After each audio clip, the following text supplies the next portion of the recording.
Nous allons voir dans une série de 3 tutoriaux comment ouvrir, visualiser et utiliser des objets 3D dans Photoshop. Dans un premier tutoriel, nous verrons comment utiliser les objets 3D. Dans un second tutoriel, nous verrons comment utiliser la caméra 3D.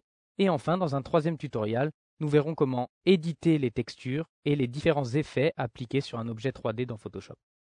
Le fichier que j'ai actuellement ouvert dans Photoshop CS3 Extended est composé de 2 calques. Un premier calque qui est un objet dynamique vectoriel et un second calque qui est un objet dynamique 3D. On a plusieurs choix pour importer un fichier 3D dans Photoshop. Premier choix, vous pouvez aller ici dans le menu Fichier, Ouvrir, aller ouvrir un fichier 3D. Second choix, on peut directement l'importer en objet dynamique. Donc nous allons ici dans le nouveau calque 3D, nouveau calque d'après un fichier 3D.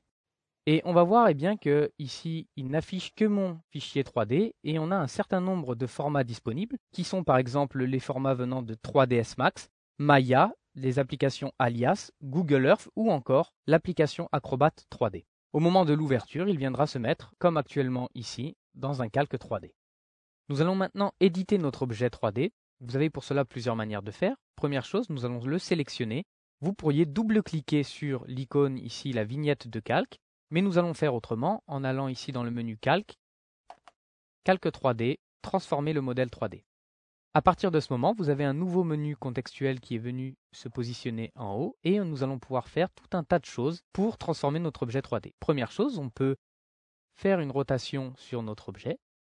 On va pouvoir tourner autour de l'axe de notre objet. Voilà. On va pouvoir le déplacer de gauche à droite ou de bas en haut. Et également réaliser un zoom ou jouer sur l'échelle de notre objet.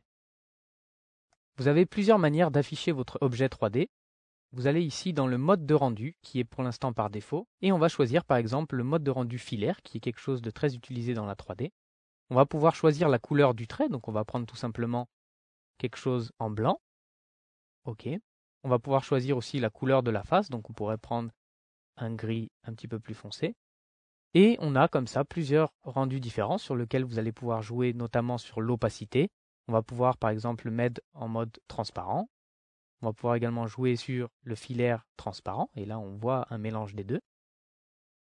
On va le remettre par défaut. Et nous allons voir maintenant également un outil très intéressant qui est l'outil de découpe. Donc on va pouvoir en cliquant ici activer cet outil de découpe et jouer sur la découpe que l'on souhaite sur notre objet. Vous allez pouvoir jouer sur le décalage ici, mais également sur l'inclinaison de gauche à droite ou inversement, jouer ici sur les côtés.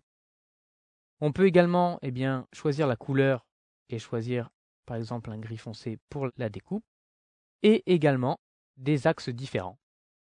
On pourrait aussi dupliquer notre objet 3D pour avoir différentes découpes.